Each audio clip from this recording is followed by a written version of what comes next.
Welcome to Scoli Sleep Stories. Before we begin, take a moment to get comfortable, let the day soften around you, and settle in for a calm documentary made for curious minds. If these stories help you rest, learn, or enjoy a quieter part of the day, please consider liking this episode and subscribing to the channel. Now, when you are ready, let us begin. Chapter 1. Before the Hearth. Warmth as Shelter. Evening settles quietly over a winter landscape. Beyond the shelter, wind moves through dry grasses and around weathered stones. Inside, the air is calmer. A hide hangs across the entrance, softening each cold gust. Grasses and leaves cover the floor, with folded hides nearby. At the center, within a ring of darkened stones, a small fire glows. The shelter is not warm like a modern heated room. Its temperature is uneven. Close to the flame, hands and faces feel radiant heat. Farther away, the air is cooler. A faint draft remains near the entrance, and beneath the bedding, the ground holds the deep chill of the season. Yet the people gathered here have made a place where the cold can be managed. Before furnaces, boilers, radiators, and central heating, warmth rarely came from one source. It arose from many small protections. Fire mattered, but so did the wall that stopped the wind, clothing around the body, bedding beneath it, food eaten during the day, and other people nearby. For much of human history, households did not keep an entire building at one steady temperature. Instead, they heated people and particular places. A family might gather beside a hearth or stove, while passages and unused rooms stayed cold. Even an occupied room could have a comfortable center and cool edges. Temperature changed with the hours. Evening warmth faded as fuel burned down. Through the night, stones, walls, and furnishings released what heat they had stored. Shortly before dawn, after the fire had diminished and darkness had lasted many hours, the house was often at its coldest. Long before houses had separate rooms, people learned to shape their surroundings against the weather. This knowledge appeared in the placement of an entrance, the depth of a bed of leaves, the selection of dry fuel, and the care given to a sheltered flame. The history of controlled fire reaches far into the human past, though its earliest stages are difficult to date. Archaeologists have found secure evidence of hearths extending back hundreds of thousands of years. Older traces may also be connected with human fire use, but ancient ash, charcoal, and burned earth can be difficult to interpret. Natural fires and later changes in soil may leave similar marks. Evidence that people used fire is not always evidence that they could make it whenever they wished. Early communities may have gathered burning wood or embers from natural fires and maintained them for long periods. A glowing branch could be carried to shelter. Embers could be covered with ash, protected from moving air, and encouraged into flame with dry grass, bark, or fine twigs. Reliable methods of making fire may have appeared at different times and in different places. The evidence remains incomplete. At Barnum in eastern England, archaeologists have identified evidence interpreted as deliberate fire-making by Neanderthals around 400,000 years ago. This suggests practiced skill, suitable materials selected, heat or sparks produced, and a fire begun intentionally. It does not settle the question for every early population, but it offers an important glimpse into ancient knowledge. Even with such skill, flame was only one part of staying warm. Protection from wind could be nearly as important. Moving air carries heat away from skin and clothing, so even a simple windbreak could make a noticeable difference. A bank of earth, a wall of branches, the sheltered side of a boulder, or the inward curve of a rock face could create a calmer pocket of air. People used many kinds of shelter. Some stayed in caves or beneath rocky overhangs. Others occupied hollows or built windbreaks, tents, and huts. Depending on local materials, coverings could be made from hides, reeds, turf, brush, or thatch. Compact interiors were useful because a small space was easier to shelter than a large one. Low roofs and close walls reduced exposure. Entrances could face away from prevailing winds or be covered to slow cold air. Hollows might be lined with plants, and walls thickened where the weather pressed most strongly. Caves are sometimes imagined as naturally warm homes, but they were not automatically comfortable. Their stone could be cold, and some were damp or exposed. Their usefulness depended on location, depth, season, and surroundings. Rock could block wind, keep off rain or snow, and maintain a temperature more stable than the air outside. Stability did not always mean warmth, but during severe weather, fewer sudden changes could provide valuable protection. Within a shelter, insulation preserved heat produced by bodies and fire. Hides and fur could be worn, wrapped around shoulders, laid beneath a resting person, or placed against exposed surfaces. Dry grasses, leaves, moss, and other plants may have formed bedding and floor coverings. Still air trapped within these materials slowed heat loss, much as it does within wool or feathers. Most ancient bedding has disappeared. Grass, leaves, hide, and wood usually decay over thousands of years. Archaeologists reconstruct such details from exceptional preserved finds, traces in the soil, comparisons with later practices, and experimental archaeology, in which researchers test how materials and structures may have performed. The picture is incomplete. A shallow hollow lined with plants, a concentration of ash, a worn patch of ground, or microscopic remains of grasses carried into shelter. Dryness mattered greatly. Damp clothing and bedding carry heat from the body, while dry layers hold pockets of still air. Fire could dry hides, garments, fuel, and sleeping materials, yet an enclosed flame produced smoke, which needed a way to escape. Openings that released smoke could also admit cold air, so warmth, dryness, and ventilation had to be balanced. People added some heat to a small interior. When several individuals gathered closely, less of each body was exposed to the surrounding air, and everyone benefited somewhat from nearby warmth. Sharing space was practical as well as social. Body heat alone, however, could not make a poorly insulated shelter truly warm. Without protection from wind and moisture, warmth dispersed too quickly. Companionship worked as one layer among many, joined with bedding, clothing, walls, food, movement, and fire. The human body also carries adaptations to climate. Some ancient populations in cold regions had relatively broad, compact body forms, which may have helped conserve heat by reducing surface area in relation to body mass. But biology was only one part of adaptation. Shelter, clothing, food, flame, mobility, knowledge, and cooperation enabled people to live in environments that body shape alone could not explain. Food was another source of warmth. The body needs energy to maintain its internal temperature, linking winter comfort with hunting, fishing, gathering, storing, cooking, and sharing. A hot meal or warm liquid offered immediate comfort, while nourishment supplied the energy needed to keep producing heat. Storage mattered when cold seasons reduced available food, and cooperation mattered because finding, preparing, and preserving it required labor. Moderate activity also generated warmth. Gathering plants, carrying fuel, preparing hides, repairing walls, arranging bedding, and cooking all involved movement. Yet heavy exertion consumed energy and could produce sweat, leaving clothing damp. People had to judge when movement was useful and when rest would conserve strength. This practical knowledge was learned through repetition rather than written instruction. It belonged to hands that tested whether grass was dry, eyes that watched the smoke, and people who remembered where shelter could be found when the wind changed. Comfort was never distributed equally. It depended on climate, fuel, building design, labor, age, health, wealth, and social position. Someone with plentiful hides, stored food, and help gathering fuel experienced winter differently from someone with fewer resources. Children, older people, and those who were unwell could require greater protection. Even within one household, the warmest place might be given according to need, custom, work, or rank. Early warmth was neither effortless nor complete. Smoke could irritate. Fuel had to be found and carried. Bedding needed to be gathered, dried, and replaced. Shelters required repair, and fires demanded attention. Cold still reached the edges of occupied space. Yet the underlying method remained recognizable. Stop as much wind as possible, keep layers dry, reduce the space to be warmed, preserve heat in bedding, walls, floors, and stones. Eat when food is available, move when movement is useful, gather together and protect the flame. In the imagined shelter, evening deepens. Someone adjusts the hide across the entrance, and the draft weakens. Another spreads dry grass over a thin place in the bedding. Clothing is drawn closely around shoulders.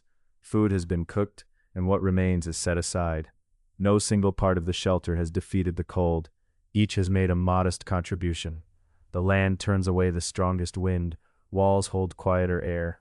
Plant fibers separate resting bodies from the ground. Hides slow heat loss. Food sustains warmth from within, and companionship brings bodies, skills, and attention into one protected place. At the center rests the flame. It warms nearby hands, gives light for careful work, cooks food, warms water, and dries materials. Stones absorb a little heat. Beneath pale ash, embers remain alive, ready to be tended. Outside, wind continues over the winter ground. Inside, the shelter grows quiet. Bedding waits, bodies draw nearer, and as the air beyond the entrance becomes colder, attention settles upon the dark stones, the glowing embers between them, and the long human practice of keeping warmth alive. Chapter 2. The Fire at the Center. At the center of the shelter, the fire has settled into a low and useful shape. Its flames no longer rise far above the fuel. A few pieces of wood rest across a bed of red coals, while pale ash gathers around their edges. Someone leans forward with a stick and gently opens a narrow space between the embers. Air enters. The glow brightens, first in one place and then in another, as though a quiet light were moving beneath the ash. This small action belongs to a long history. In many early and ancient dwellings, the hearth was an open fire, or a prepared place on the floor where fire could be managed for daily use. It might be a shallow hollow in packed earth, a patch edged with stone, or a surface of clay hardened by repeated heating. Some hearths stood near the center of a room. Others were set a little to one side, or close to a wall. Their position depended on the form of the house and on local practice. The builders considered available materials, the movement of air, and the spaces needed for sleeping, storage, and work. A round dwelling might have a central fire. A rectangular home might place the hearth off-center. Elsewhere, a wall-side hearth could leave more open floor nearby. There was no single arrangement shared by every household.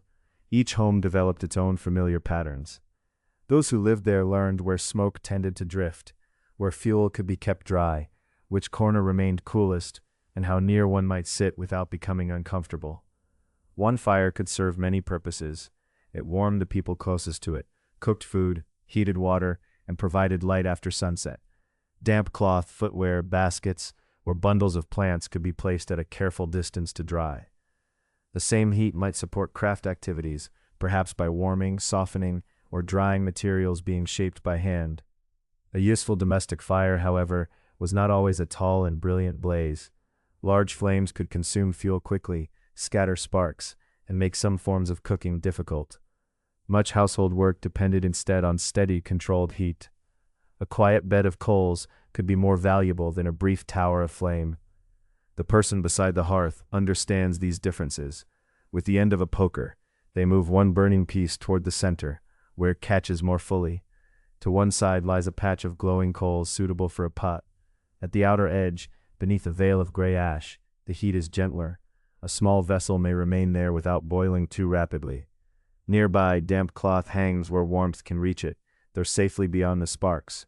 In this way, one hearth could hold several small regions of heat. There might be a live flame in one area, glowing coals in another, and warm ash around the edge. A pot could be brought closer when more heat was needed, then moved away so its contents could simmer. Placed beside the coals or set within hot ash, depending on the place, period, ingredients, and equipment available. Boiling, baking, and roasting each asked something different of the fire. Water needed sustained heat. Bread or grain cakes benefited from warmth held around them. Food roasting near a flame needed to be watched and turned so that the heat was distributed more evenly. These distinctions were learned through observation and repetition. Fire tending was skilled labor, even when its movements appeared simple. Fuel size mattered. Thin twigs caught readily and helped a new fire grow, though they burned away quickly. Larger pieces lasted longer, but often needed an established bed of coals before they burned well. Damp fuel resisted the flame and produced more smoke. Dry fuel responded more easily. Different fuels formed different kinds of flame and coal, and the tender became familiar with whatever local supplies were available. The movement of air mattered too. A little draft could strengthen a weak flame. Too much might scatter ash, carry sparks, or cause fuel to burn faster than desired. A careful hand might shift a piece of wood, clear a passage for air, or shield one side of the hearth. None of these actions was large. Together they formed a quiet body of knowledge. The fire warmed nearby people mainly through radiant heat and warm air. Glowing fuel sent warmth directly toward the body, rather like sunlight felt on a cool day. The fire also heated the air around it. That warmer air rose and moved through the dwelling, though much of its heat could escape with the smoke. For this reason, open hearth warmth was usually local and uneven. A face turned toward the coals might feel comfortable, while the back remained cool. Hands held near the glow warmed before feet at the room's edge. Close to the hearth, there was light and mildness. Beyond that circle, walls and darker corners could remain cold. People adjusted themselves to this uneven warmth. They turned from time to time. They drew clothing more closely around their shoulders. They brought mending, sorting, carving, or other evening work into the firelight. Those resting might sit near the hearth, while others moved between its warmth and the cooler parts of the dwelling, carrying vessels, tools, or fuel. The fire organized the room almost as clearly as a doorway or wall. Near it were heat, light, cooking, and conversation. Farther away were storage, bedding, and the shadowed boundaries of the home. Materials that could catch fire had to be kept back when possible. Dry fuel needed to remain close enough for convenience, but not so close that a spark could reach it. Pots had to be steadied. Loose fibers and wooden tools required care. Excess ash was removed from time to time, although not all ash was unwanted. Ash could serve a useful purpose. Drawn over glowing coals, it reduced the flow of air and insulated the heat beneath. This was one way to bank a fire. Banking meant arranging coals, fuel, and ash so that warmth lasted longer, and when conditions allowed, some living embers survived until they were needed again. There was nothing mysterious about this practice, though it required judgment. Before the household settled for the night, the tender might gather the strongest coals into a compact bed. A suitable piece of fuel could be laid among them. Ash was then drawn over the heap to slow the burning and shelter the remaining heat. By morning, the surface might appear cool and gray, yet beneath it, a small red center could remain. Those surviving embers reduced the work of beginning again. Dry tinder placed near a living coal could start to smolder. A gentle breath or another controlled movement of air encouraged it. Fine fuel followed, then slightly larger pieces. But households did not invariably keep a living flame through every night, and attempts to preserve embers did not always succeed. Fuel might be too limited. The coals might pull completely. The fire might simply be allowed to go out. When that happened, it could be remade with tinder and sparks, using the tools and methods known in that particular time and place. In some communities, a household might obtain a coal or flame from another home. Fire-making and fire-sharing practices varied widely. Banking the hearth was useful, but it was never universal. It depended on fuel, season, routine, and local custom. At the imagined hearth, the evening meal is nearly finished. The pot no longer needs a strong boil, so it is drawn to one side. From within comes only the soft movement of warm liquid. A blackened stone near the edge is turned carefully. One piece of dry fuel is examined and saved for later. A shorter piece is laid across the coals. A few sparks rise and fade. Such moments required attention, though not alarm. Open flames were part of ordinary household life, and ordinary life included practical caution. Sparks were watched. Combustible materials were held back. Ash was not allowed to accumulate without limit. A supply of dry fuel was maintained where circumstances permitted, and the hearth was cleaned, fed, and observed. This work might be shared, although responsibility was often shaped by age, experience, household role, and community custom. Whoever tended the fire needed to understand more than how to produce a flame. They learned how fuel behaved in damp weather, how long a coal might last, and how smoke could reveal that wood was still moist. They learned how much heat a pot required, how to prepare coals for baking or roasting, and how to leave the hearth in a safe condition before sleep. Much of this knowledge passed through demonstration. A child might watch an experienced hand separate lively flame from steady coals. A younger worker might learn that a pot placed over a vigorous fire heated differently from one resting beside embers. Evening after evening, the hearth offered lessons in timing, proportion, patience, and care. Fire could also carry cultural or symbolic meaning. In particular societies, the hearth might be connected with hospitality, household continuity, ritual, ancestry, or sacred responsibility. Such meanings differed from one community to another and should not be assumed wherever evidence of an ancient fire is found. The physical evidence often speaks most clearly about practical use. Archaeologists may find ash, charcoal, reddened earth, stones changed by heat, fragments of food, or objects once used around a flame. Poetic and symbolic meanings belong to specific traditions and must be understood within their own settings. Even so, it is easy to understand why the hearth became a lasting image of home. Many ordinary needs met around it. A vessel warmed, food became ready to eat, water lost its chill, damp materials dried, work continued after daylight faded, heat left from one task prepared the way for another. Now the evening fire grows lower, the final pot has been removed, and nearby tools are placed where no one will step on them in the dimness. The tender gathers the strongest coals into a compact bed. Ash passes over them in slow strokes. The bright red becomes muted, though it does not entirely disappear. Beneath the pale covering, heat remains. Hands withdraw from the hearth. Clothing is drawn close again. Beyond the circle of warmth, the air is cooler. The walls have received only a little heat, and the roof space overhead is dark. The fire has given light, food, warm water, and comfort, yet it has not kept all its warmth within the home. Heated air rises, carrying smoke and fine particles upward. Some smoke drifts toward an opening. Some lingers beneath the roof before finding its way outside. For many generations, households lived with this movement. They adjusted doors, roof openings, wall vents, and the position of the hearth. Gradually, in different regions and in different ways, builders and householders learned to guide smoke more deliberately. Below, the embers rest beneath their sheltering ash. Above them, a thin gray thread rises into the dark roof space, tracing a quiet path toward smoke hoods, wall hearths, and in time, the first chimneys. Chapter 3: Smoke, Roofs, and the First Chimneys.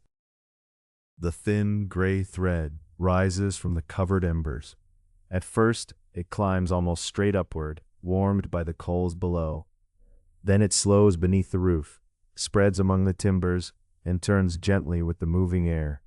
In a house without a chimney, smoke does not always find one simple path. It may gather beneath the highest part of the roof, before thinning through an opening. It may pass through a louver, a raised vent designed to let air and smoke escape. Some may drift through a doorway, while another part finds narrow passages between pieces of thatch or gaps in the roof construction. Its course changes with the weather. A wind from one direction may draw smoke outward, while a wind from another may press it back into the room. Opening a door can alter the flow. So can the shape of the roof, the size of the fire, the kind of fuel, and the warmth of the air outside. A reef opening directly above the hearth might seem like a straightforward solution, yet smoke is carried by many subtle currents. It rises because it is warm, but it can pause, curl, and spread before it leaves. On a quiet evening, it may form a hazy layer high among the rafters. On a windy evening, it may turn in unexpected directions. Smoke did not always rise neatly through a single purpose-built hole. Some interiors were therefore much smokier than others. Even the same house could feel different from one day to the next. A small, carefully tended fire might burn cleanly beneath a well-shaped roof. A larger fire, damp fuel, or an awkward wind might fill the upper part of the room with a heavier haze. The timbers remembered this smoke. Over many years, soot darkened beams and rafters, leaving their surfaces deep brown or black. Centuries later, these smoke-blackened timbers can help archaeologists and architectural historians understand how an old building once worked. A house that now has a chimney may still contain rafters marked by an earlier open hearth. The structure itself preserves the story of change. First, smoke rose freely through a tall hall. Later, it was gathered and guided into a narrower route. A building might be altered many times, yet the old beams quietly retained the evidence of the fires once tended below. Smoke in roof spaces could have incidental uses.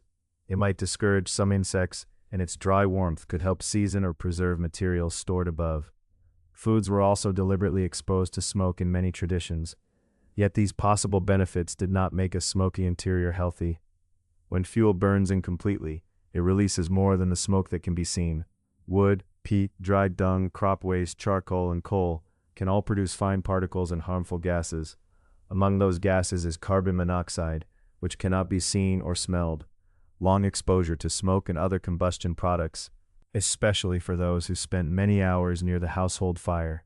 Conditions varied greatly.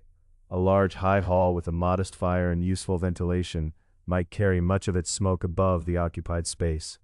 A smaller room with damp fuel and an uncertain draft could be far less comfortable. The weather, the ventilation, the design of the building, and the size of the fire all mattered. Builders and householders learned from these differences, even when they described them in terms unlike those used today. They knew that one opening drew better than another. They noticed that seasoned wood smoked less than damp wood. They understood that an open door could shift the haze overhead, and that a change in the wind could change the whole room. The movement toward chimneyed homes grew from such patient observations. It was not a single invention introduced everywhere at once, nor did every building pass through exactly the same sequence. Across different regions and social groups, new arrangements appeared at different times. They were shaped by available materials, local building customs, skilled labor, climate, fuel, and household means. One change was to move the fire away from the center of the floor and place it beside a wall. This made it possible to build a structure above the hearth that could collect the smoke. A smoke hood, sometimes called a fire hood, widened over the fire like a suspended canopy. Its broad lower section received the rising smoke. Above, a narrower passage guided the smoke toward an outlet. The principle was simple to picture. Instead of allowing the gray plume to wander throughout the roof, the hood gave it a sheltered path. Warm smoke still rose, but the walls around its route reduced the influence of passing currents. The room could become clearer, although a hood did not remove every trace of smoke. Its success depended on its shape and on the movement of air through the house. In some timber-framed buildings, builders created a smoke bay. Part of the house was partitioned off to contain the hearth and the column of smoke above it. The bay acted rather like a tall chamber within the larger structure. Smoke rose through this reserved space, instead of spreading across the whole interior. A smoke bay was not quite the same as a fully enclosed chimney, but it directed smoke more deliberately than an open hall. Over time, such arrangements could be altered or improved. In some buildings, they eventually gave way to more completely enclosed flues. A flue is a passage made to carry smoke and hot gases away from a fire. When built in masonry and extended above the roof, it formed the working heart of a chimney. The visible chimney stack rose into the open air, lifting the outlet away from doors, windows, and the surface of the roof. Brick became increasingly useful for this work. Individual bricks could be arranged into tall, narrow passages, and they tolerated heat better than timber. Stone was also used, often with carefully formed inner surfaces. Good construction mattered. A flue needed to contain heat and smoke without allowing sparks or hot gases to reach vulnerable parts of the building. In England, masonry chimneys appeared in some high-status buildings during the later Middle Ages. Wealthy households, religious institutions, and important residences were often able to adopt costly architectural changes sooner than modest homes. Even there, the change was gradual. Chimneys were not suddenly invented in Tudor England, as a simple popular story sometimes suggests.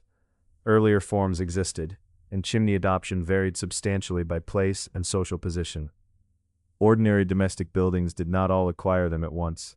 For a long time, a manor with several chimney stacks might stand within reach of cottages whose fires still sent smoke into open roof spaces. A town might contain an old open hall, a timber-framed house with a smoke bay, and a substantial residence with masonry flues, all in use during the same period. Beyond England, other regions followed their own patterns. Local building materials, climate, craft knowledge, household wealth, and customary forms of construction all influenced when and how smoke was guided away. There was no single path that every home followed. The chimney changed more than the air around the hearth. It also changed the possible shape of the house. An open central fire worked most easily in a tall, undivided hall. Smoke needed space above the people below, and it needed access to the roof. If an upper floor were laid across that open volume, the smoke would meet it and spread beneath it. Once a wall hearth and chimney carried smoke through an enclosed flue, builders could insert ceilings and upper floors more readily. A great open room could be divided into smaller rooms. Work, privacy, warmth, and household routines could then be arranged in different ways. These changes did not happen immediately. Old buildings were often adapted in stages. A smoke hood might be added above an existing hearth. A floor might be inserted at one end of a hall. a masonry chimney could be built against an older wall. Even now, the traces of these alterations can sometimes be read in blocked openings, uneven beams, and patches of later brickwork. Within the flue, rising hot gases created draft. As the warm column moved upward, it helped draw fresh air toward the fire. This could improve combustion and carry smoke more reliably out of the room. Compared with a plume wandering beneath an open roof, a well-drawing chimney made the behavior of smoke more predictable. Yet a chimney did not automatically make an open fire an efficient heater. An open fire warmed largely by radiation. The heat felt directly from the flames and glowing fuel.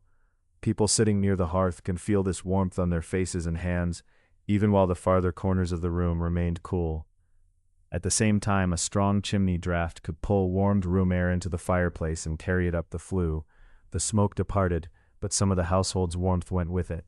A large fireplace might look generous, while much of its heat continued upward and out of reach. Householders and builders found ways to recover a little more of that warmth.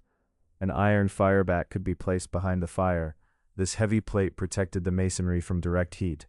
It also absorbed warmth from the flames and glowing fuel, then reflected and radiated some of that heat into the room. Firebacks could be plain or decorated. Whatever their appearance, their purpose remained practical.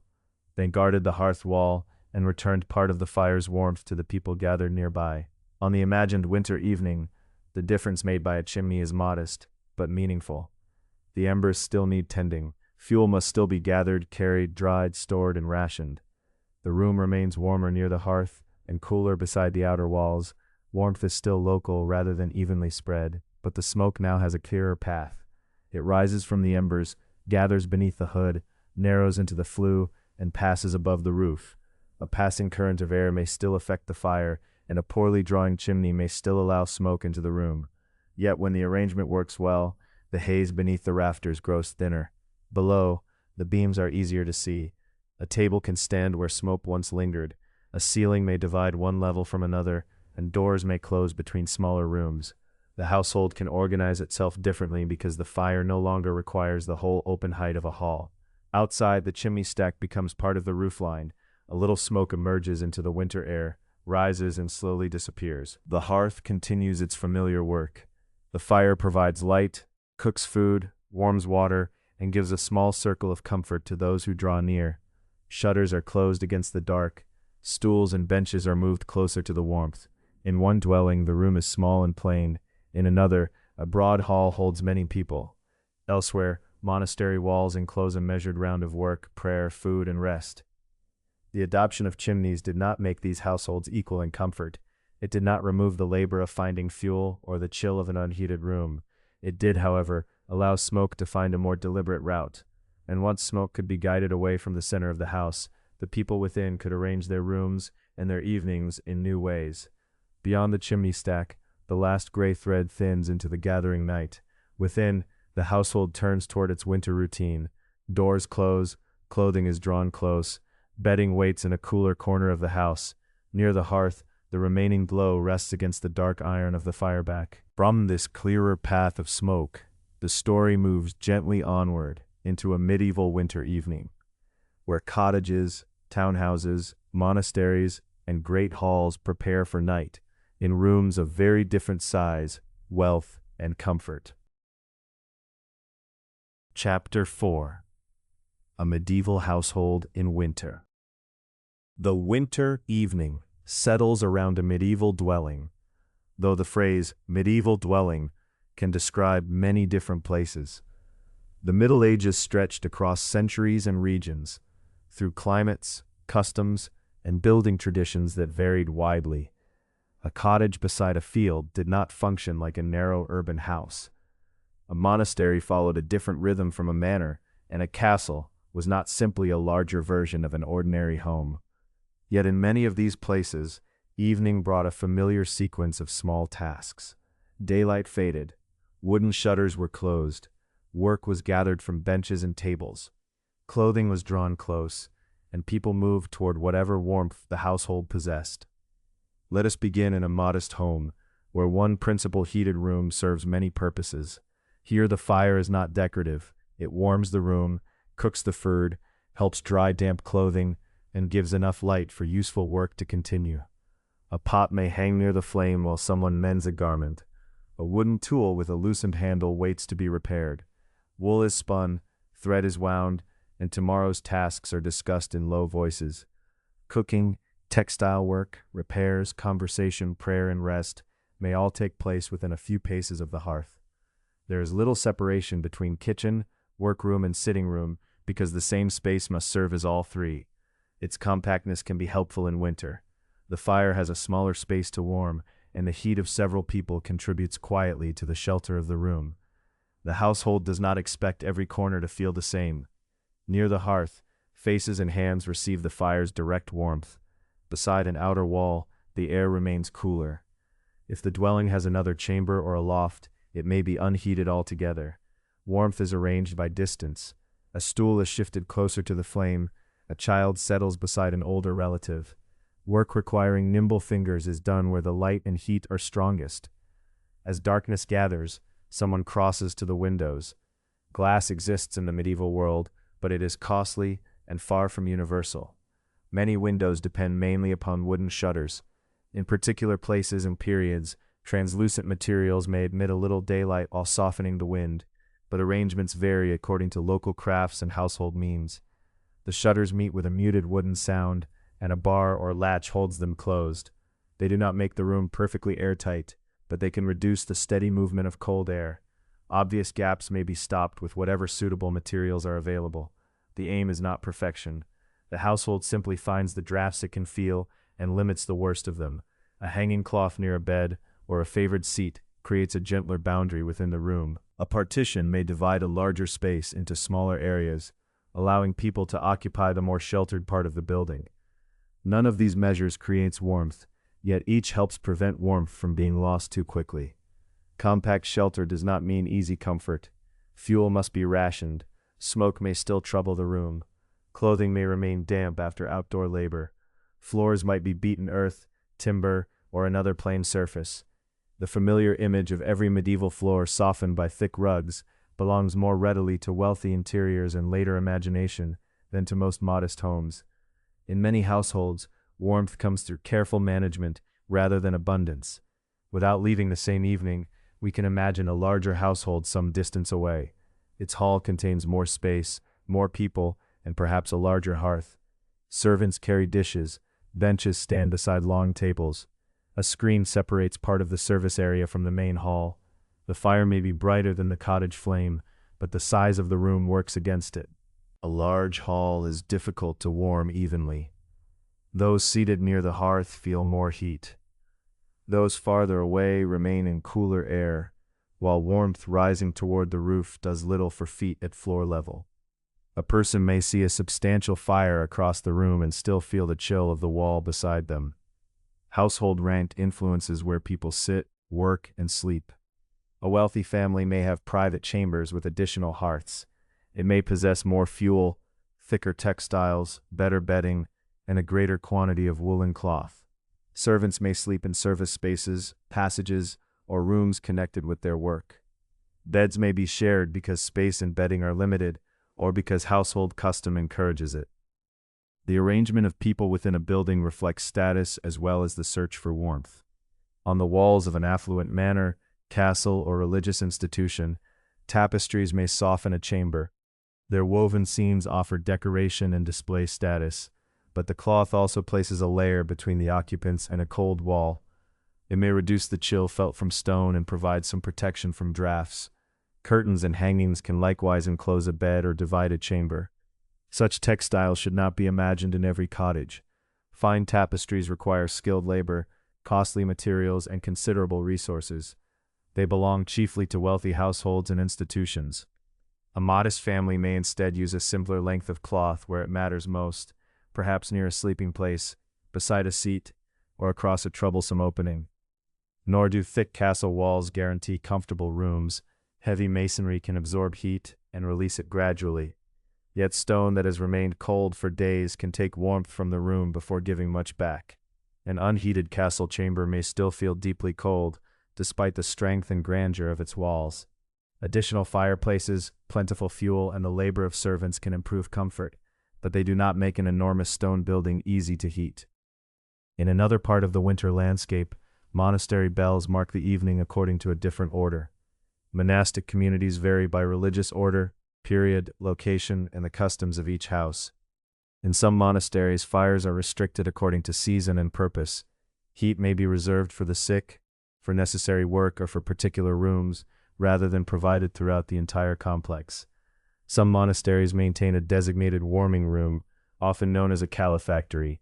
There, at permitted times, members of the community may warm themselves or carry out tasks made difficult by cold hands. Elsewhere, arrangements differ. No single rule describes all monastic life.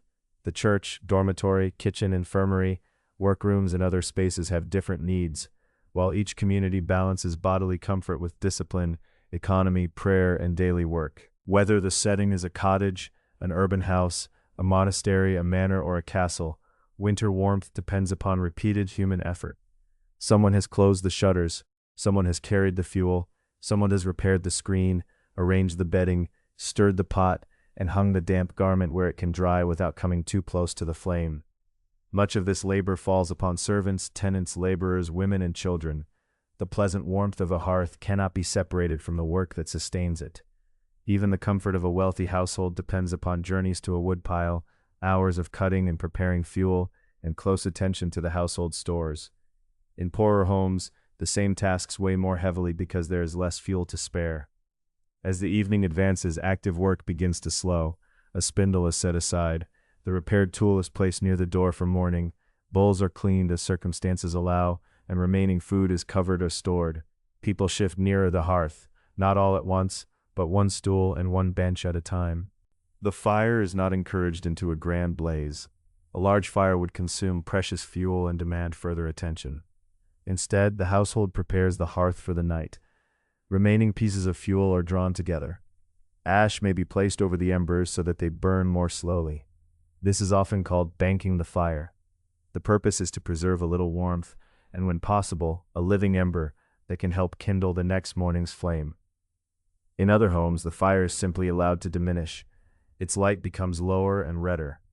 The stones nearby release a little of the heat they have absorbed. Beyond the sheltered center of the room, the corners grow cool. Bedding is arranged according to the means and customs of the household. Straw-filled mattresses, feather beds among those able to afford them, linen sheets, woolen blankets, skins, and coverlets appear in different combinations. Beds may be shared by family members or by people of similar household rank. Curtains, where available, create a small enclosure, keeping some of the sleeper's body heat within and shielding them from wandering drafts. The house gradually becomes quiet. Behind the shutters, the wind feels less immediate. Cloth hangs still beside the bed. A wooden screen stands between the resting household and the coolest part of the room. At the hearth, ash settles over the remaining glow. Yet even this modest comfort depends upon work completed long before evening. Branches have been gathered, logs have been cut and dried. Peat may have been lifted, charcoal purchased, or other fuel collected and stored. Every low flame carries the memory of labor beyond the walls, and as the medieval household settles into the winter night, our attention can follow that memory outward, toward woodland and field, storehouse and market, and toward the long, patient work of finding, preparing, and preserving fuel. Chapter 5. Fuel for the Long Night. The house is quiet behind its shutters, and the last glow rests beneath a covering of ash. Beside the hearth stands a small basket of twigs. Near the wall, split pieces of wood are stacked where air can move around them. Nothing in this arrangement is accidental. The evening's warmth began months before, beyond the walls of the house, in woodland and field, bog and mine, market and storage shed. Before central heating, choosing fuel was rarely a simple matter of preference. People burned what the surrounding landscape could provide, what local rights allowed them to gather, what roads and waterways could carry, and what their money could buy. A household near managed woodland might depend upon firewood. In a region of open bogs, peat might be more familiar. Where trees were scarce, dried animal dung, reeds, brush, straw, husks, and other crop remains might feed the fire. In places connected to coal fields by road, river, canal, or sea, mineral coal could reach homes from far away. Household status mattered as well. A prosperous family might purchase seasoned wood in larger quantities and keep it protected beneath a roof. A poorer household might buy only a small bundle at a time, even though small quantities often cost more in proportion. Others gathered fallen twigs, brush, roots, or inferior pieces that burned quickly and produced more smoke. When fuel ran short, parts of a home might remain unheated. Doors were closed, household members dressed more warmly, and everyone gathered near the one fire that could be maintained. Firewood was among the most widely used fuels, but wood was never simply wood. Different trees and different parts of the same tree behaved in different ways. Some pieces were dense and slow to burn, others caught easily and released their heat quickly. Yet familiar sayings that name one species, such as oak, as always the best, can be misleading. A wood with a fine reputation was of little use if it was unavailable, too costly, badly cut, or still wet. In ordinary life, local supply and proper seasoning were often more important than reputation.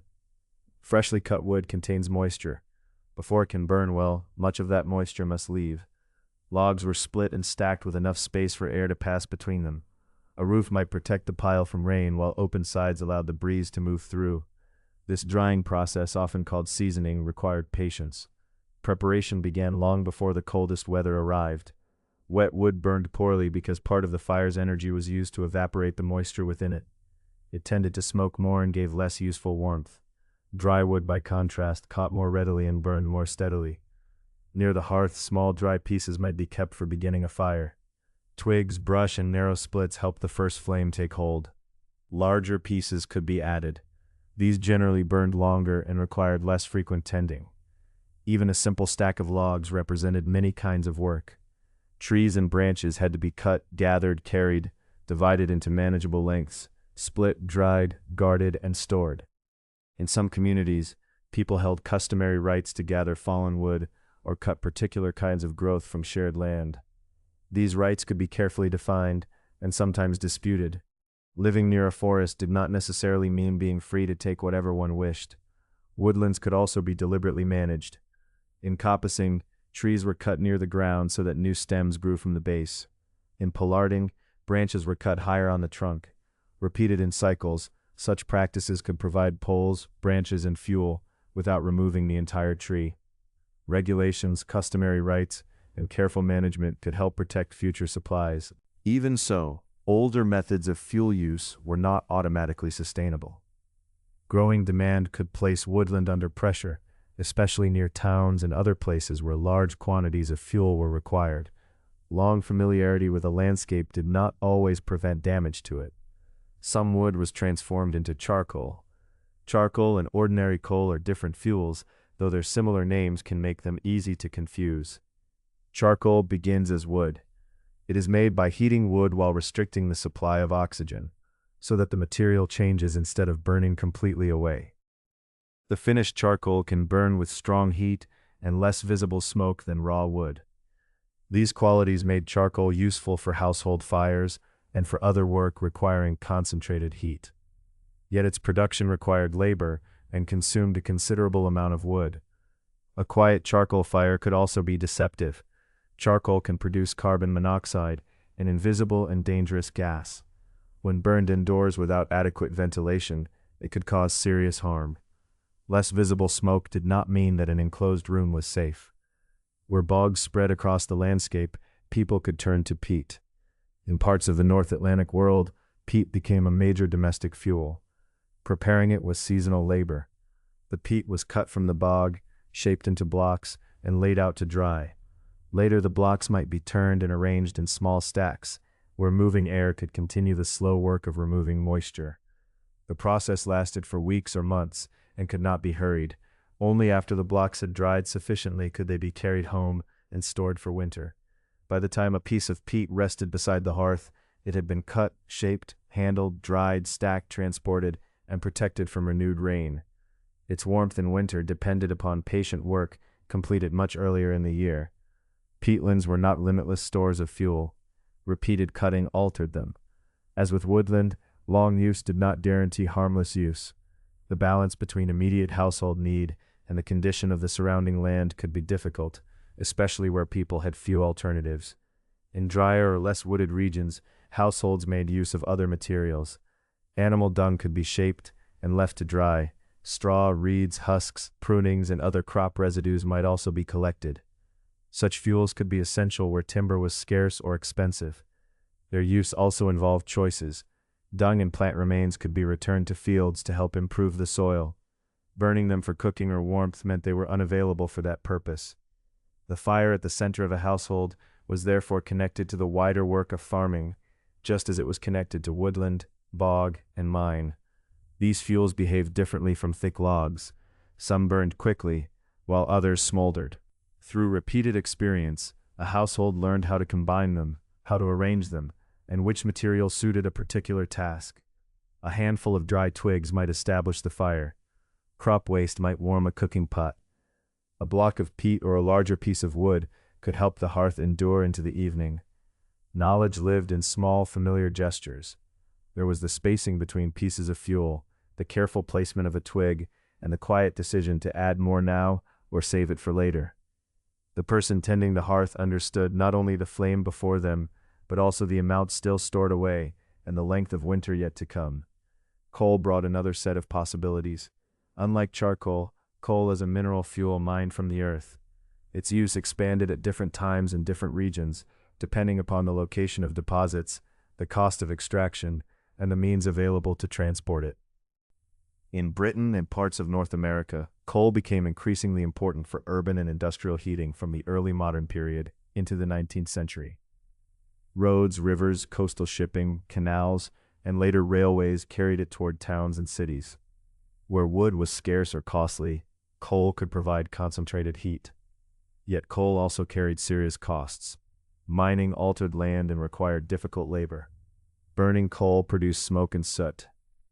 In growing cities, great numbers of coal fires contributed to severe air pollution. Smoke darkened buildings, entered rooms, and settled across streets. The warmth of an individual hearth became part of a much larger cloud over the town. No household fuel was detached from the wider world. A neatly swept hearth might depend upon a managed wood, a cut bog, a field whose residues had been removed, or a distant mine. Price and availability were shaped by transport, ownership, local rules, and access to land. The household nearest a resource did not always control it. Land rights and markets helped determine who could gather fuel, who could purchase it, and who might have to go without. Fuel work included cutting, digging, gathering, splitting, carrying, drying, guarding, and storing. It also included careful rationing. A stack that seemed generous in the beginning of winter could grow smaller week by week. Every basket brought indoors reduced what remained for the nights ahead. This work was shared differently from one place to another.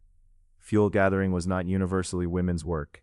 Men, women, and children took part according to local customs, household structure, landscape, and task. Yet in many societies, women and children carried much of the daily burden. They gathered loose material, carried baskets and bundles, and helped keep the household supplied. The labor was distributed unevenly, just as warmth itself was distributed unevenly. Back inside the shuttered house, the fuel pile makes those differences visible in a quiet way. A full shed offers a measure of confidence. A nearly empty basket calls for restraint. One family might keep several rooms warm. Another might close the doors to unused spaces and remain close to a single flame. One household could burn large, well-seasoned logs. Another saved a few pieces of peat or a bundle of brush, adding them only when the cold deepened. Scarcity shaped the rhythm of an evening. A fire might be kept lower than comfort alone would suggest. Cooking and heating could be combined so that the same flame performed more than one task. Family members gathered in the warmest room, wearing layers and sharing the heat their fuel could provide. The aim was not always to make the whole house warm. Often it was simply to make one small area bearable and to keep enough fuel for the morning. The driest twigs were placed first. Narrow pieces followed and larger fuel waited nearby. Nothing was added merely because there was space for it. Each armful represented time, land, labor, money, and the remaining weeks of winter. The warmth of this evening had been prepared through earlier seasons. Wood had been split and stacked where air could reach it. Peat had been laid out in blocks and left to dry. Crop remains had been gathered and saved. Dung had been shaped and dried where other fuel was scarce. Charcoal had been made through careful labor, and coal had been carried along distant routes. Long before a flame appeared at the hearth, many hands had already contributed to it. Now the basket of twigs waits quietly by the fire. The woodpile rests against the wall. Beyond the shutters, woodland, field, bog, road, and mine seem far away, yet each is present in the low glow of the room. The household feels the warmth, but also measures it, knowing that every fire has limits. A modest armful of fuel can give only so much heat. Once the flame has warmed the air, much of that warmth may quickly drift away. The next question is how a household might hold it longer, gathering heat into iron, brick, stone, clay, and tile, and letting those solid materials return it slowly to the room. Chapter 6: Stoves and Stored Heat. The modest armful of fuel has given what it can. Flames rise, settle, and gradually soften into glowing embers. Yet the warmth need not disappear at the same pace. Around the fire, solid materials can gather heat within themselves. Iron, brick, stone, clay, and tile. Long after the brightest flame has faded, these materials may still feel warm beneath a careful hand. This simple quality lies at the heart of many stoves and masonry heaters. An open hearth exposes its flame directly to the room. The fire gives light, cooks food, and warms anyone seated nearby. But it also draws air toward itself. Much of that air, once warmed, may pass away with the smoke. In a home with a chimney, it rises through the flue. In an earlier or simpler building, smoke and warm air may drift toward a roof opening, a doorway, or gaps beneath the eaves. An enclosed stove changes this arrangement. Its fire burns inside a chamber, rather than in the open room.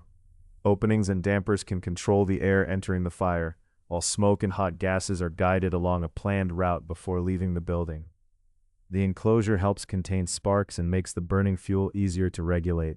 It can also allow more heat to enter the room before the smoke escapes, while reducing the amount of already warmed room air carried up the chimney. The result was not identical everywhere, and every stove was not automatically better than every fireplace. Design, construction, fuel, maintenance, weather, and the habits of the person tending the fire all mattered. Under comparable conditions, however, a well-used stove could often provide warmth with less fuel than an open fireplace. Some stoves gave off heat quickly, others were built to store it. The principle is called thermal mass, though the idea is easier to feel than the phrase may suggest. Dense materials absorb heat, hold it for a time, and release it gradually. A stone lying in sunlight may remain warm after the sun has moved away. A thick brick wall can keep a trace of a hot afternoon into the evening. In much the same way, brick, clay, tile, and stone around a fire can collect warmth while the fuel is burning, then return it slowly after the flames decline. A masonry heater makes deliberate use of this quality. Rather than keeping a small, weak fire burning for a very long time, many such heaters are designed around a relatively hot burn. The hot gases do not move immediately into the chimney. Instead, they travel through internal passages surrounded by dense masonry. As the gases pass, heat flows into the brick or stone. The gases eventually leave, while the heavy structure continues to warm the room. There is no universal number of hours for how long that warmth remains. The duration depends on the size and design of the heater, the kind and amount of fuel, the weather outside, the building around it, and the way the fire was managed. Still, the experience could be quietly reassuring.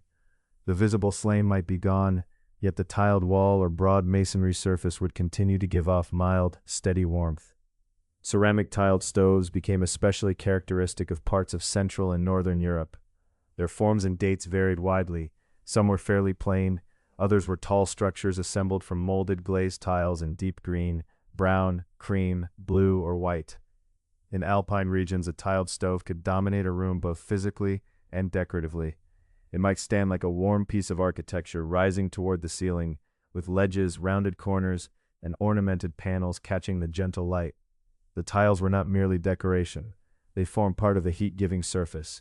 A person entering from the cold might approach slowly and hold out chilled hands, without having to stand beside an exposed flame. The warmth was spread across a broad surface, rather than concentrated in the bright center of an open hearth. In some houses, the stove was fed from an adjoining room or passage. Fuel could be added, and ashes removed from the less formal side of a wall.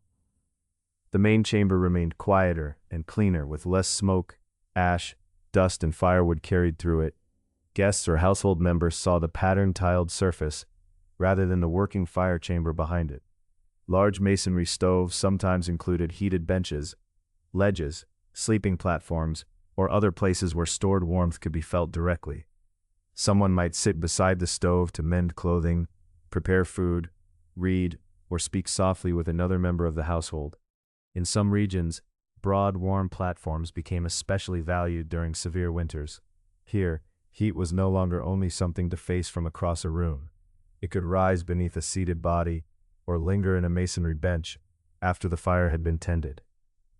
A hand placed against the tiles might find them pleasantly warm, though the flames themselves were hidden. The room could grow dim while the stove continued its quiet work. Iron stoves behaved somewhat differently. Cast iron could heat quickly and radiate strong local warmth.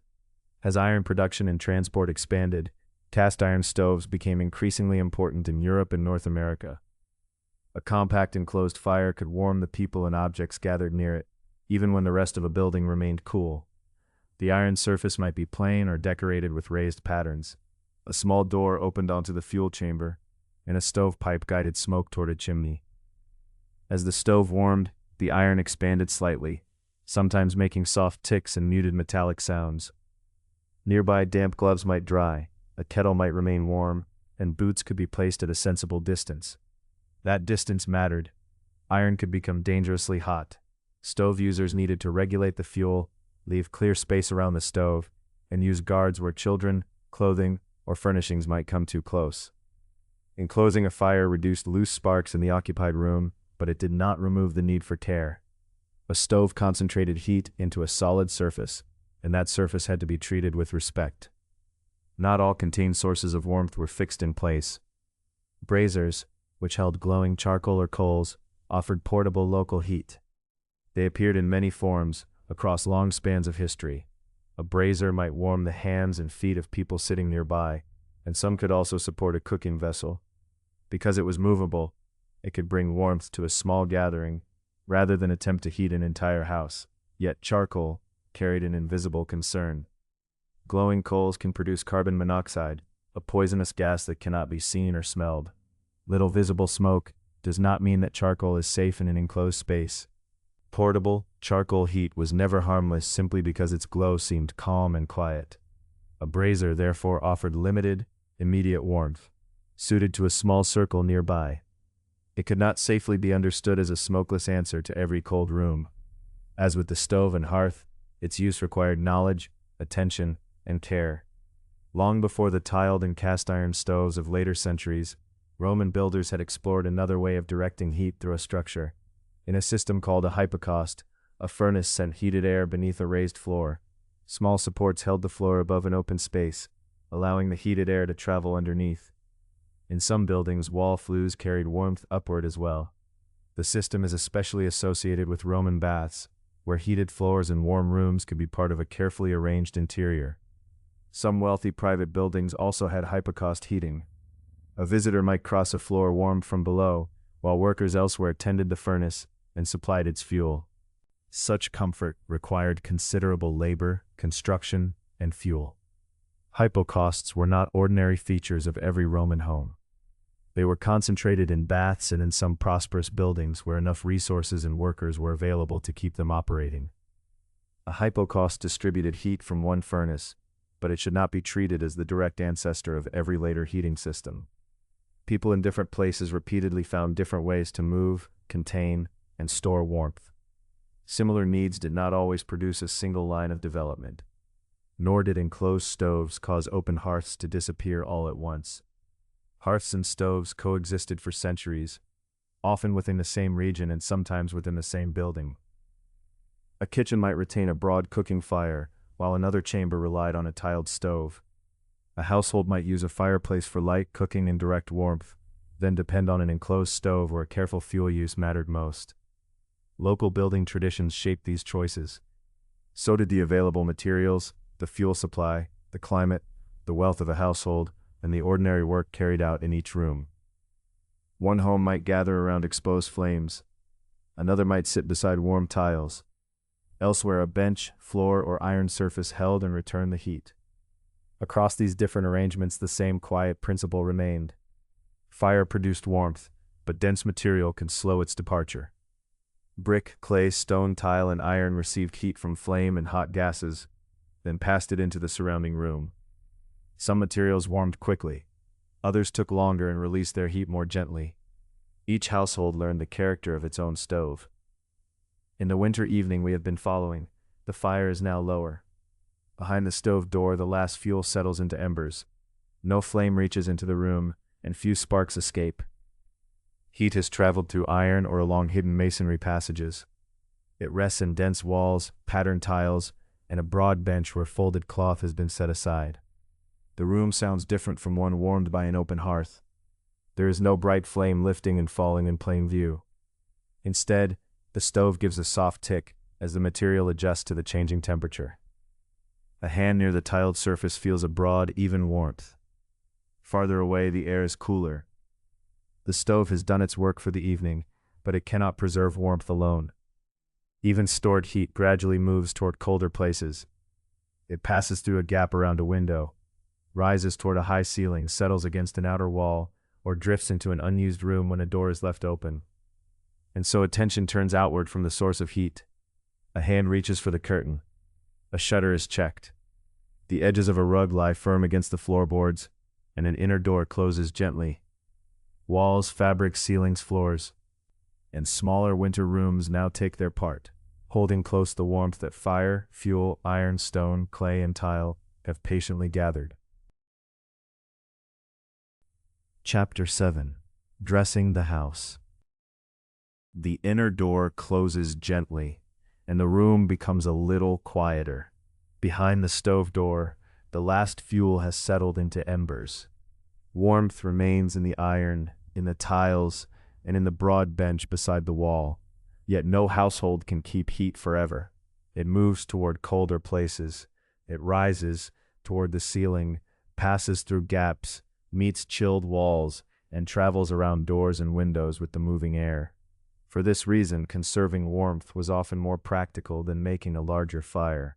Fuel required labor, money, or both. A household could not always answer the cold by adding more wood, peat, charcoal, or coal. Instead, people learned to make the warmed part of a home smaller, calmer, and more sheltered.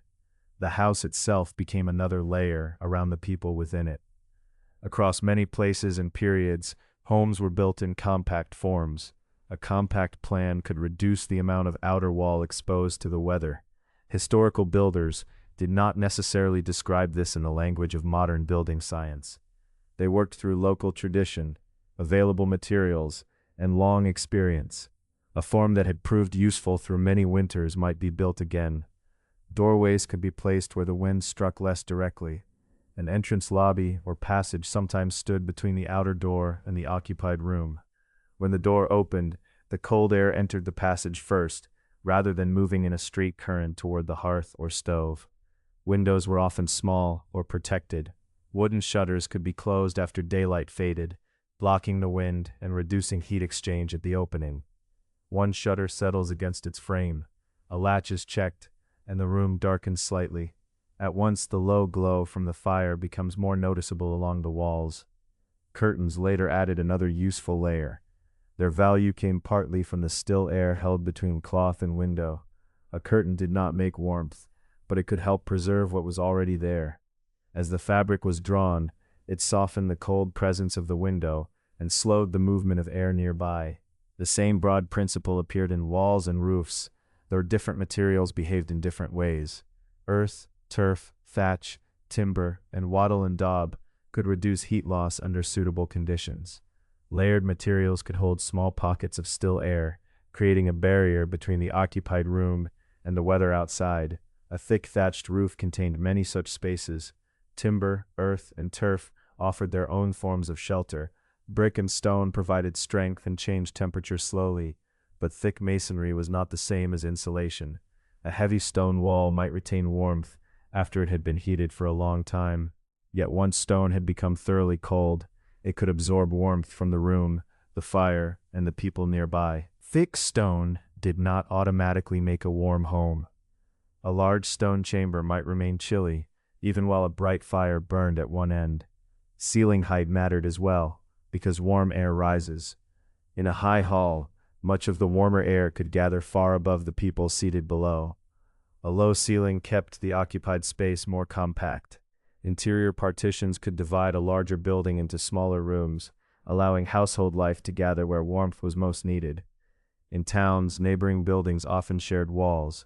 A shared wall was protected from direct wind and weather, unlike an outer wall facing the street or yard. This could help reduce heat loss, although townhomes brought other difficulties, including limited space, smoke, crowding, and restricted fresh air. Every choice involved a trade-off. Small windows and closed shutters helped retain warmth, but they also reduced daylight and ventilation. Low ceilings kept rooms more enclosed, yet smoke and stale air could linger. Thick walls offered strength and shelter, but might remain damp or cold. Builders and householders balanced local materials, cost, custom, and the demands of daily life. No old building was efficient simply because it was old. Useful effects often came through experience, but each house had its compromises. Inside, the work of sheltering continued with cloth. In a wealthy hall, large tapestries might cover broad areas of wall. Their woven surfaces softened the room and separated occupants from cold stone. Tapestries, however, were luxuries. They should not be imagined in every cottage or ordinary townhome. Simpler households used what they could obtain. A plain wall hanging might limit air movement or keep a seated person from resting close to a chilled surface. Its effectiveness varied according to the material, thickness, coverage, and manner of installation. A loose, thin cloth did not perform in the same way as a heavier hanging with a layer of still air behind it. Wall hangings could serve several purposes at once. They provided decoration or privacy, divided a space, and made an occupied corner feel more comfortable. Even when they did not greatly change the temperature of the whole room, they could soften the immediate surroundings of the people sitting nearby. Underfoot, another layer separated the body from the building. Rushes, woven mats, rugs, and carpets reduced direct contact with cold earth, brick, stone, or boards.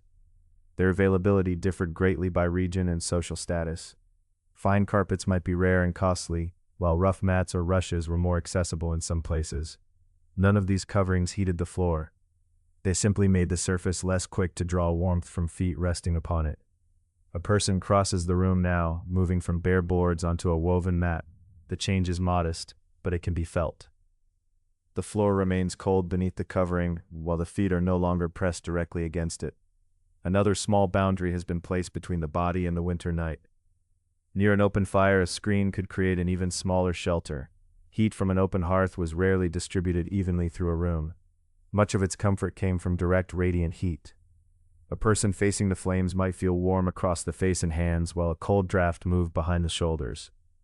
Turning away from the fire could make the difference immediately clear. A carefully placed screen helped shape this uneven field of warmth. It could reduce drafts and create a more comfortable pocket for sitting, sewing, conversation, or other quiet work. It could also shield faces and clothing from intense radiant heat. Some screens intercepted sparks as well. Now a screen is drawn nearer to the bench, though not too close to the embers. Within its shelter, a pair of hands can mend cloth without a cold current passing continually over the fingers. The fire remains visible at one side. Beyond the screen, the unused portion of the room grows dim. This gradual contraction of household life was one of winter's most practical habits. Rooms that were not needed can be closed. Daily activity gathered in a kitchen, hall, parlor, or stoveroom, depending on the home. Work and rest took place near the same source of warmth. Rather than attempting to heat every chamber, a household could maintain one occupied center. There, people prepared food, repaired clothing, completed small tasks, and shared the evening. Their bodies added a little warmth to the sheltered room. Doors remained closed where possible. Corridors and unused chambers were allowed to stay cool. In some farm buildings, animals occupied adjoining or lower spaces. The body heat of animals may have affected conditions in nearby rooms, depending on the building's layout. Such arrangements were not universal. Farmsteads varied widely, as did sanitary practices and the degree to which people and livestock were separated. Animal warmth was sometimes part of the winter environment, but it was never a single pattern followed everywhere. As evening continued, the inhabited world became smaller still.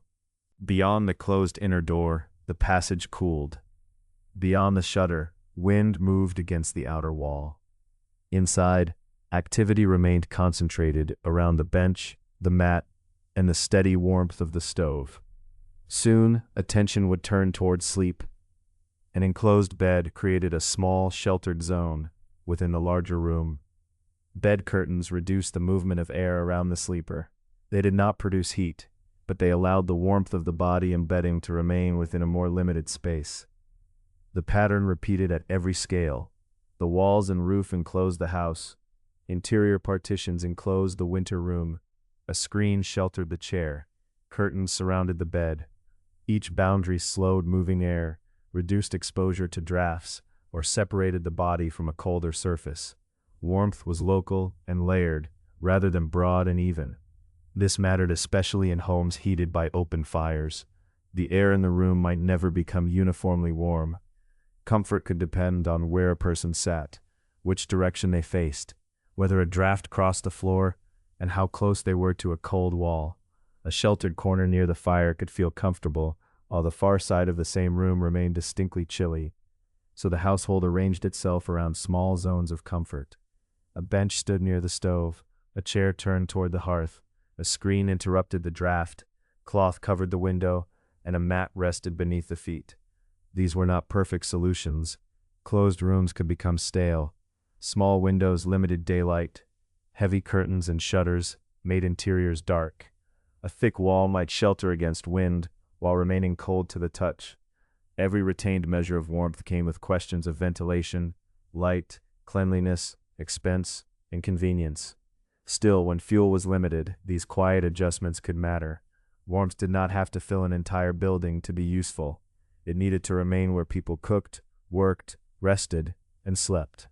In the occupied room, the shutters are secure now. The curtain hangs in soft folds before the window. A mat lies beneath the feet, and the inner door remains closed. Farther away, unused rooms have already taken on the deeper chill of the winter night. There is no need to warm them. Here, several people share the heat stored by the stove. The ceiling is low enough that the room feels gathered rather than vast. The screen keeps a wandering draft from the bench.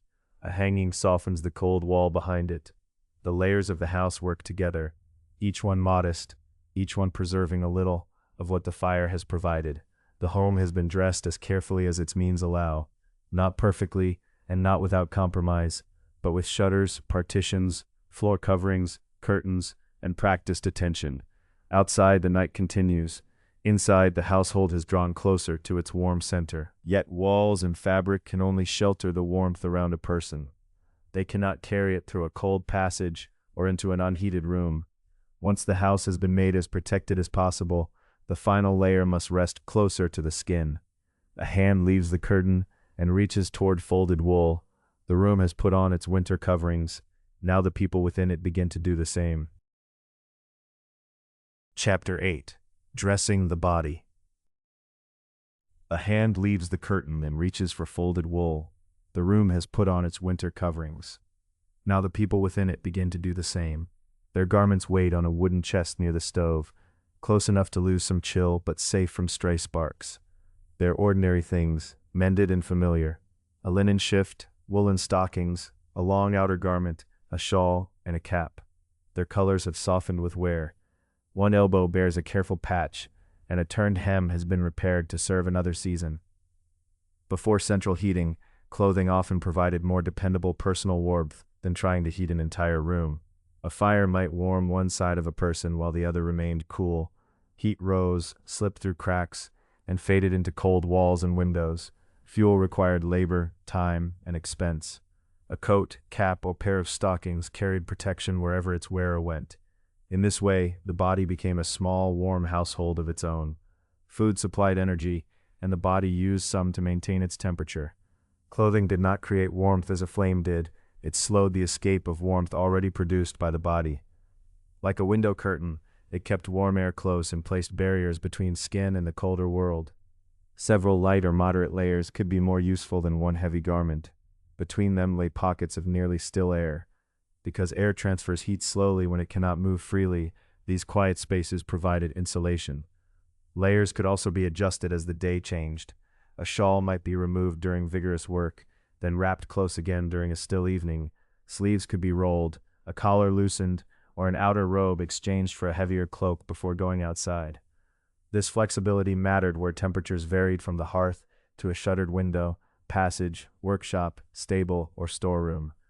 Clothing moved through these small climates with the wearer. In many parts of Europe, the layer against the skin was often linen, made from strong flax fibers. Repeated wearing and washing could soften it.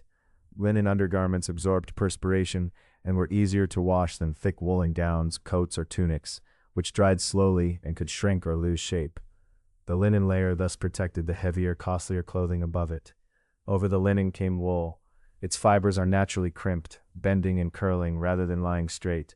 Spun and woven together, they trap countless pockets of air. This gives wool much of its insulating power. Wool can retain some insulation when damp, a useful quality amid rain, mist, snow, and muddy roads. Damp wool was never ideal, and dry clothing remained more comfortable, but wool still offered protection when perfect dryness was impossible. Cloth varied greatly. Fine wool cost more, while coarser kinds could feel rough and heavy. A linen layer protected the skin beneath. Clothing was not casually wasted. A finished garment represented animal care or flax growing, then spinning, weaving, fulling, dyeing, cutting, and sewing. Its cost held many hands and hours of work. Garments passed between people. Adult clothing could be altered for younger wearers. Worn sections became patches, wrappings, or stuffing. Useful cloth might serve long after its first form disappeared. At the fireside, someone draws on woolen stockings. Depending on place and period, stockings might be knitted or cut from cloth shaped to the leg. They protected the lower body, where cold floors and outdoor pads quickly made themselves felt. Trousers, breeches, skirts, petticoats, or long gowns added layers according to local custom. There was no single winter costume shared by everyone. Clothing differed with climate, occupation, wealth, trade, religion, law, and fashion. Yet practical forms recurred. Close-fitting underlayers, long outer garments, shawls, cloaks, robes, scarves, gloves, mittens, caps, hoods, and sturdy footwear. A long skirt or robe enclosed a column of air around the legs. A cloak wrapped over the shoulders created another sheltered space, especially where its edges overlapped. A shawl might cover the chest while sitting, rest around the shoulders during quiet work, or lift over the head outdoors. Sleeves, cuffs, and collars likewise slowed warm air escaping. The head also received attention. The claim that most body heat is always lost through the head is too simple. Loss depends largely on what is exposed. An uncovered head releases warmth, just as an uncovered hand does. Caps, coifs, kerchiefs, turbans, hoods, and knitted hats reduce that loss. Many were worn indoors. In a cold chamber, a nightcap covered what blankets left exposed. Hands posed a problem because work required movement and touch. Mittens were worn because the fingers shared one enclosed space, but they hindered delicate tasks. Gloves allowed more dexterity while separating the fingers. Indoors, people might warm their hands, tuck them under a shawl, or use fingerless coverings for sewing, writing, or preparing food. Feet needed insulation and dryness. Stockings helped, as did lined leather shoes, extra wrappings, or wooden soles and clogs that lifted feet above cold, wet ground. Felt, fur, straw, and wool served in various places as linings. Indoors, dry shoes, slippers, or soft boots kept the floor from drawing heat away too quickly. Wet footwear was addressed as soon as circumstances allowed. Shoes might stand near the hearth, but not so close that leather scorched, hardened, or cracked. Damp stockings were exchanged for dry ones when spares existed. Drying clothing after rain or snow was part of managing warmth, as necessary in its quiet way as tending the fire. The winter household understands these things through habit rather than formal explanation. A child is reminded to change damp stockings. Someone turns shoes so the other side faces the stove. A shawl is settled around older shoulders. A loosened cloak is fastened before the door opens. These small movements have crossed many winter evenings. Food supported the layers from within. Bread, porridge, beans, meat were available. Fats, roots, grains, and other local staples supplied the energy from which bodily warmth was made. A hot meal offered immediate comfort, but its deeper value came as the body digested food and used its energy. Warm drinks also accompanied cold days, depending on time, place, and means. There might be broth, milk, grain-based drinks, herbal infusions, tea, or hot water with flavoring. Steam rose briefly, hands curved around a cup or bowl, receiving warmth through the vessel, while the drink warmed the mouth, throat, and center of the body. Access to food varied, as access to fuel and good clothing did. No gentle picture of a winter meal can erase that many households lacked enough to eat, as well as enough fuel to burn. Warmth depended on resources, and those resources were never shared equally. Movement offered another source of heat. Chopping, kneading, sweeping, carrying water, spinning, mending, and tending animals required muscular effort. A person active at work might loosen an outer layer, while someone sitting still added one. Work brought warmth, rest called for more covering. Layers were loosened before strenuous work so sweat did not soak the cloth, then fastened as the body grew still. Clothing followed changes in weather, labor and place rather than being put on once and forgotten. Such adjustment helped preserve both dryness and comfort. Shared work kept people in the occupied room instead of scattering them through colder spaces. One might spin while another repaired a tool, someone stirred a pot, another read aloud, prayed, told a remembered story, or listened to the household sounds. Their bodies contributed a little heat. In a compact room, several people could make a noticeable difference, so solitude could feel colder in both literal and social ways. Still, shared warmth did not make earlier winters easy. Clothing could be inadequate, especially for people of limited means. Cloth wore thin, shoes leaked, and washing and drying required labor. Producing and maintaining textiles demanded many hours, much of the work done by women, and often insufficiently recognized. Warm garments carried long chains of labor: shepherd or flax grower, spinner, weaver, fuller, dyer, tailor, washer, and mender. Their practical knowledge was precise. Keep linen clean when possible, and wool dry. Cover hands, feet.